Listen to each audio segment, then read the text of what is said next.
Teenagers, they're some of the coolest people on the planet. We're trying to paint a picture of what is possible. We have zero concerns or problems about our teens. If you have children at home, there's nothing more important than raising them well.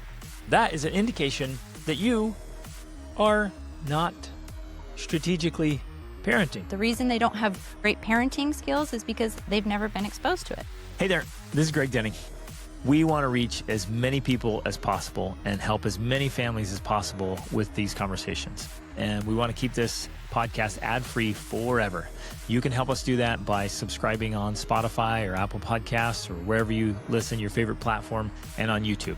And leave a quick review and share your favorite episodes with friends and family. It makes a big difference. Thank you for being a part of this very important movement. Ladies and gentlemen, welcome to the Extraordinary Family Life Podcast. We are your hosts, Greg and Rachel Denning. Today, my friends, we are talking about teenagers, one of the raddest topics on the planet because they are some of the coolest people on the planet. If I might be absolutely frank, if you're having trouble with your teenagers, that is an indication that you are not strategically parenting and maybe haven't been for a while.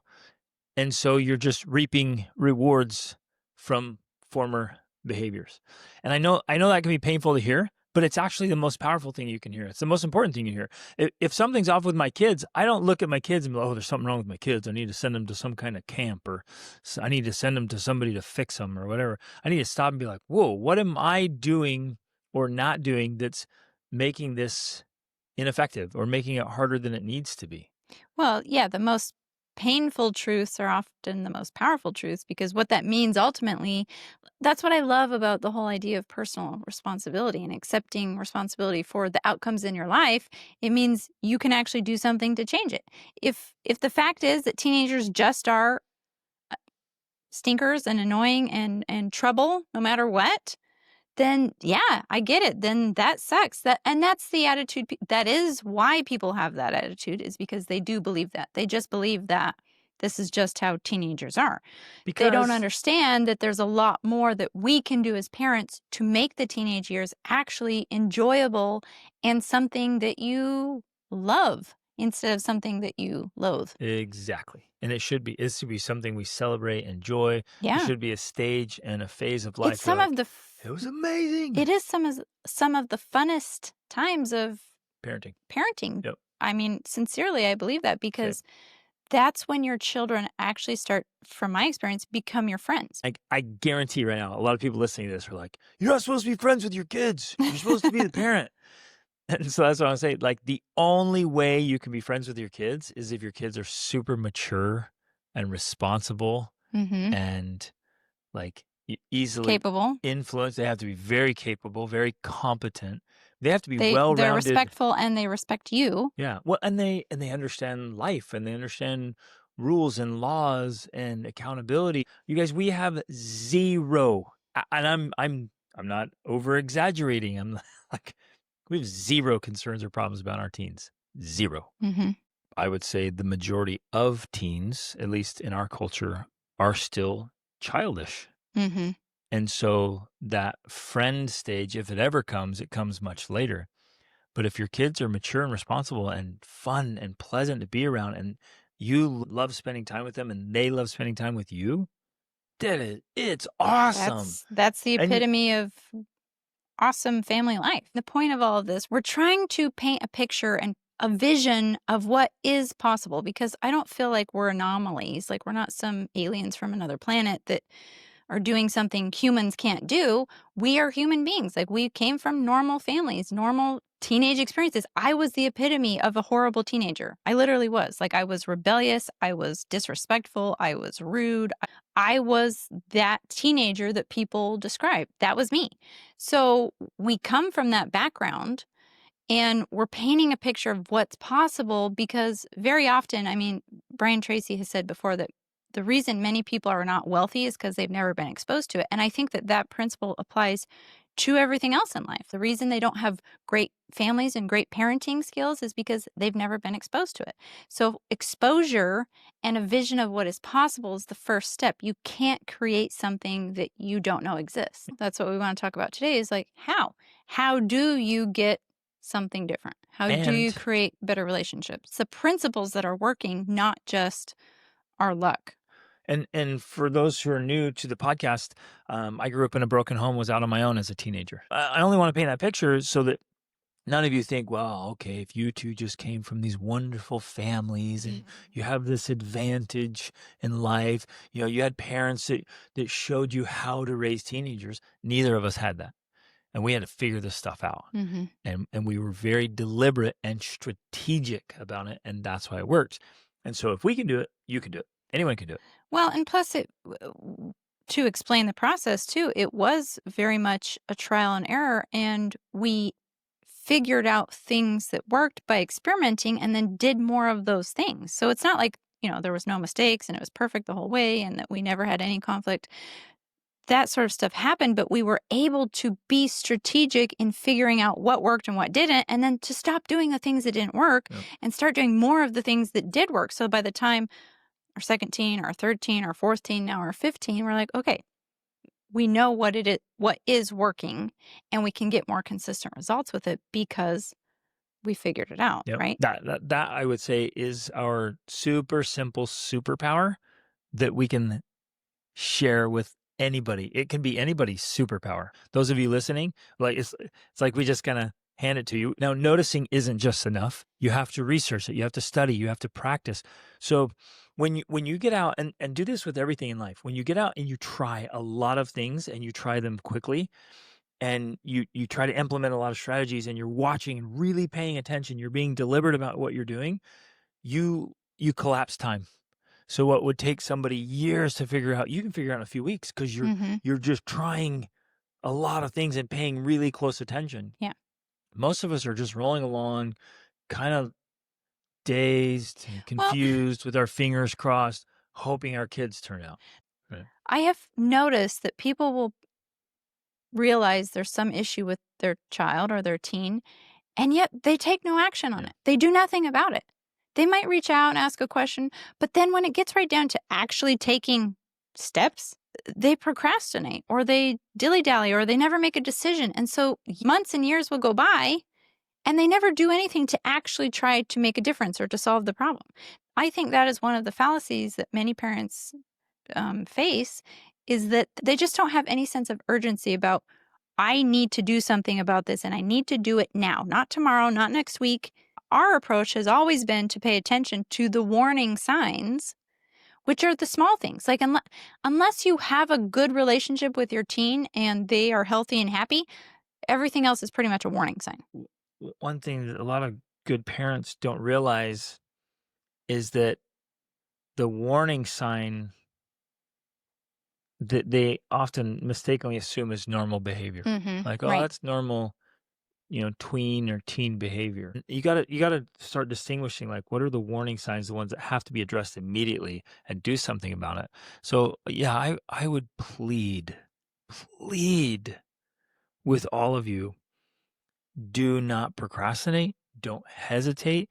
If you see anything that's off, take action on it immediately and keep taking action until it is resolved. Now that's it has to be done in the right way. Exactly. That's where I was going. There's an art and a science, because if you're just like, I have to take action, and you just start pushing and pushing and pushing and pushing. Being a dictator. You'll push your kids right out of your life for good.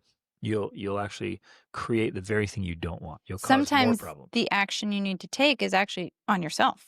It's action to improve yourself, your way of being, your viewpoints, your perspectives. So we can emphatically say the best way to help my teens is for me to be a better person. And I can specifically dig into parenting strategies and tactics, its skills, and take it dead serious. Yeah. Dead serious. Because this is the most important role you have at this time in your life. Like, if you have children at home, there's nothing more important than raising them well. Nothing. And it has an expiration date. Like, they're going to leave your home. Yep. They're going to move out. And the type of relationship you have with them for the rest of your life will be determined by how you parent it. Exactly. And we may not fully realize this, but often children rebel as teenagers because of things that occurred in their early years, like even the fact that they didn't have their needs met as a baby. And we think that that's not connected, but it actually is. Yeah. It's very much connected. It's imprinted in their psyche, Yeah, in their it physiology. absolutely is. When we have understanding, even going back to that sort of stuff, then it helps us to be able to come up with a strategic plan that helps us to get the results that we want and the results that they want. Our children want to have good relationships with us. Yep. That's what they want. Never, ever underestimate how much your kids want to please you. Exactly. They do. And so we just have to do our part to make sure we're not pushing them away. Yep. Okay. We have to mention so many behavioral problems with teens are caused by lack of sleep and poor food quality. Mhm. If you'll just improve how well they sleep, make sure they're getting good sleep and enough sleep, and make sure they're eating good food, the vast majority of behavioral issues and problems and weird stuff just go away because And- they're tired and their brains are Yeah, starving. including depression and anxiety. When you get hangry or tired, are you less patient? Are you more reactive? Do you think clearly? So those are foundational principles that are playing into all of this because that directly affects behavior. And the behavior affects our interactions together as parent and child. I want to go over this really fast because I think it's important. The emotional bank account, because that's going to really play an important role in the relationship with your teens. And essentially, the emotional bank account is whether or not the needs of your child are met. If they're met and you're meeting them, you can have capital with them. You have emotional capital. You have money in the bank, so to say. But if their needs were not met when they were children, they're also hungry, tired, depressed, they literally have a negative balance. They're overdrawn. And it's going to be so much harder for you to have the relationship with them that you want and to be able to ask them to do things. Yep. Because you literally have an overdrawn account. And in most cases, I would say almost 100%, if you can't ask your child, your teenager, to do something without getting a negative response from them, it's most likely that you have an overdrawn emotional bank account with them. A great way that I like to think about this is that every interaction I have with them is either making a deposit or a withdrawal. Yeah, every single interaction, So every single one. If I stop and think like, well, and then I like to ask, what's my ratio? And it's easy to get a very low ratio of deposits and a very high ratio of withdrawals. Yes. And this is important to understand. It doesn't necessarily have to be a negative thing to make a withdrawal. Me asking them to wash the dishes, that can be a withdrawal because it requires emotional capital. I have to have a positive balance in the account to be able to ask them to do something for me. Yep. Even though we think as parents, They should just do that. they owe me. Like I've given them so much. I've given them everything. They should just do it just because. It doesn't work that way, unfortunately. Plus, we have to stop and say, how's that mindset working? Well, out for okay, you? yes, actually, that is a good thing because I wanted to mention this earlier, so I'm glad you said that because one of the problems I see with parents is that talking about how we do the things that work, like we're open-minded to what works too. Some parents won't do things because they think it's not supposed to be done that way. I'm not going to do that. It shouldn't be that way. Right. And in my mind, I'm like, if I'm doing that because I think this is how it should be done and it's not working, Stop. I'm going to stop doing that. I don't care if that's how it should be done. I don't care if that's the quote unquote right way. If it doesn't get the results I want, it's not the right way. Yep. And I'm going to change my behavior and do something that actually works. And so that's why this approach I'm explaining works because yeah, even though they owe me, I've given birth to them, I've brought them into this world, that doesn't count for them on the day-to-day when I ask to do the dishes. I have to have a positive balance in their emotional bank account to be able to make that withdrawal. Well, yes, it is worth pointing out a couple of these things because we've heard them endlessly and we believed them early on. I'd have conversation with other parents like, kids should just be obedient. Yeah. When I say something, they do it. Like that. And you think, yeah, I want obedient kids. And that's like the most common thing. And yet that's an absolute crap sandwich. It doesn't work. And yet it was one of the most common parenting philosophies or mindset. My kids should be obedient. Guess what? And it Look doesn't. around. And the How's reason that why, turning out? yeah, the reason why it doesn't work is because often the most strictest parents have the worst relationships with their kids. That doesn't work in my mind. I don't care if you get the obedience. I don't care if you get them to do what you want. If they grow up and they don't like you, Yep. they don't respect you, they don't want to have a relationship with you, it didn't work. And they're rebelling behind your back. So Yeah. we have We have I've been insider working with- information. Okay, so let me just lay this out. The strictest parents, those of you who are like, we are going to be strict, we're going to have lots of rules and laws, and we're going to keep the law of our family or whatever. The strictest parents have the most rebellious children. And especially because they're often secretly rebellious Yep. too. And the parents don't know. Strictest parents are often the most Naive. They're the ones that are most likely to not know what their kids are actually doing. Yeah.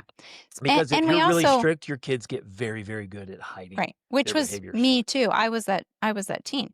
But we've seen it because we also lead trips for youth, and our teens are completely open with us. They literally tell us everything they listen to, everything they do. We know it all. It doesn't mean we agree with it.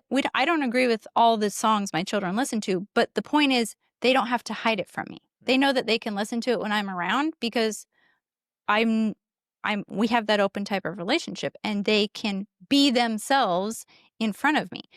Where on these trips and stuff, our teens will talk about how, oh, well, this family's not allowed to listen to this music, but this teen loves to listen to it when he's not around his parents. It's like a child who's controlled too tightly feels like they have to fight for their freedom, and they go way farther than they would otherwise.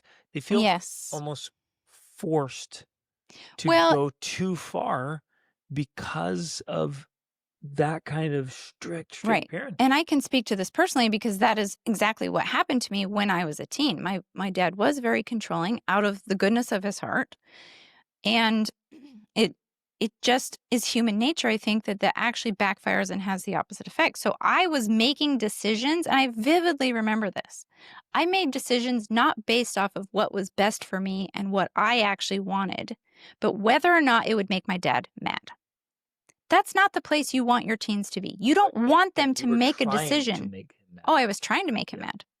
I wanted to make him mad because it felt like a way of getting back at him for his control. Yeah. That's and I knew raising my children, I did not want them to ever be in that place. I want them to make good decisions because they want to make good decisions. And the only way they can actually do that is if they have the freedom to make the decisions they want, which means they get to choose the kind of music they listen to. And we'll talk about it and we'll say, oh, do you know what that means? Oh, wow. Yeah. And then they may or may not choose to listen to it anymore. But the point is, well, they will, but sometimes No, I mean they don't always. They do choose good music. But the point is that they get to practice the skill of choosing for themselves rather than being told by me or you what they can and cannot do. Let me just double emphasize that. When we as parents tell our children and enforce what they can and cannot do, Mhm. it rarely works. Well, they don't get to practice their decision-making muscles. Like it is a muscle that you have to work out. You have to practice. And the fewer decisions you get to make about your life, including what music you listen to and what you wear and where you go and what you do and who you hang out with, all of those things, they don't get to practice using those muscles, then when they actually do use them, it's often in the wrong way. And like me, they rebel against what you want and do the worst things that you don't And one of the only want. reasons they're doing it is Yeah, simply to get back at because you controlled them and told them they couldn't do Exactly. it. Right. So I just want to emphasize this again. Like, control Doesn't work. doesn't work. No. And I know why you're controlling, because you want Mhm. your kids to make good choices. But you forcing them to make a good choice is not the same as them making a good Right. choice. And it often pushes them to make the wrong choices. Exactly. So your Inadvertently, controlling desire. it's collusion. Yeah, exactly. You're inadvertently contributing to them making the wrong choices. So in a very real way, you are a dictator, and you are a totalitarian, and you're The a term communist, is authoritative. and Authoritarian. You're authoritarian and a communist and a socialist in your own home, while you're spouting how evil those things are and governments and societies like, oh, never, I would fight to my last breath against a dictator. I'm like, well, have you looked around how you lead your house, man? You're the dictator in your own home. And it's causing all these problems. So I want more than anything else, and maybe you've never even done this. Maybe you've not gone through this, and so I invite you to do it. Go through this exercise. What do you want more than anything else for your kids? The number one thing always has been, I want my kids to be absolutely superb, happy, healthy human beings. As Mentally, adults. emotionally, physically, the whole shebang. socially, I want financially. them to be successful, truly successful and happy. That's what I want for them. Next down, I want to have an incredible relationship with them. And in that, I want to be... An adult friendship, ultimately. Yes, I want to be great friends as adults with my kids. But I also want to be their mentor. I want to be able to... I want them to want to come to me for advice and counsel and like come seek guidance and bounce ideas off me. Even to tell me, hey, I made a terrible mistake. I want them to come to me openly and build this beautiful relationship.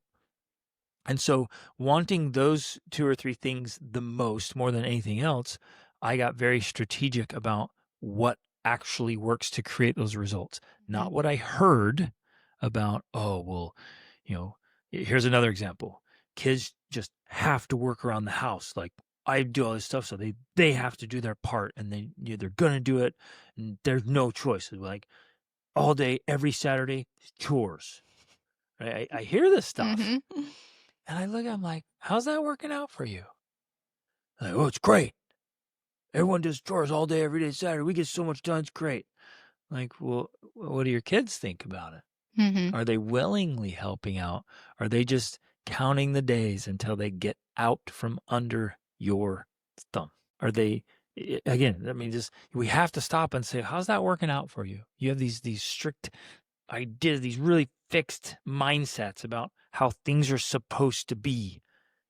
And the vast majority of the time, it's not working at all. So ultimately, if it's not working, if what you are doing is not working and it's not getting the results you want, then it's time to be open to other things. Yep. One more I have to pull in, though. Screen time is, we just finished, and we talked about this, but we just finished The Anxious Generation. Specifically, he says in there that social media is causing mental illness in our teen daughters. Specifically, it's worse for girls than boys. And he used the word cause. It's not correlation, it's causation. Social media is causing mental illness in fact, he has the data that shows from the time that essentially social media apps and selfies came out in 2010, since then, depression and suicide in teens specifically has just gone through the roof. And he's saying that video games are causing our teen boys to be less successful, meaning they're less developed, they're less engaged. They're not succeeding. Less risk taking, which is actually a good thing. Right. So right there, just boom, it's one of those other fundamentals. If you have teen boys or teen daughters, you're going to have one of them. If you have teens, video games and social media specifically are causing serious problems. So if you want to avoid problems, you want your kids to be healthy and happy and fit with all these other things, even with this question, you've got to remove those other things that are literally causing problems for our teens. Yes. Or not introduce them in the first place. Yep. Okay. I just want to rant about that. Well, what do I do? I know. We need to do a specific episode about that. The video games out of my home. How do I get the consoles out? I'm like, take them skeet shooting. Throw that console up in the air and send a 12 gauge right through it. People think that we're kind of funny and joking about that, but often we're not. We are willing to, with fun and a good attitude and playfully, do those types of things. We are willing to make a statement to our children. Like, we never had a console to shoot, but if we did, you would. And I would give $100 bill to whichever my kids would hit it. Yeah, we'd let them shoot it. Here's $100 bill. I'm giving you the 12 gauge. Obviously, I'm going to teach them how to use it, first of all. Then I'm going to throw that console up in the air. I'm like, any one of you who gets it, and I'll keep throwing up pieces until I'm out of money. And the console's demolished, like $100, Exactly. whatever just destroys this sucker. Right. So you make it fun. They get a reward out of it, but they get a lesson like, this is how I feel about this trash, right? It's gone. Absolute garbage. My children, classic, but they go to church and they get a bag of candy. Like every time I go to church, my kids get candy. I'm like, wow, what is this? But one time they got a huge bag of Skittles, like giant. I immediately cut a hole in it and I poured it down the toilet because I said, this is where candy goes. Down the toilet. And people think that's extreme, but I'm like, no, I'm teaching you. This is an object lesson. I want you to know how seriously I feel about these things. And so we are serious about that. We show them and we make it fun showing them how we feel about certain things. So it's extreme, but it works. By choice, our kids don't eat candy. Yeah. And they don't eat garbage and they don't play video games. And when they do, because they'll occasionally choose to, and they will come to us and be like, oh my gosh, I honestly feel sick after eating that. And we're like, yeah, well, that's good. Good that you're learning that.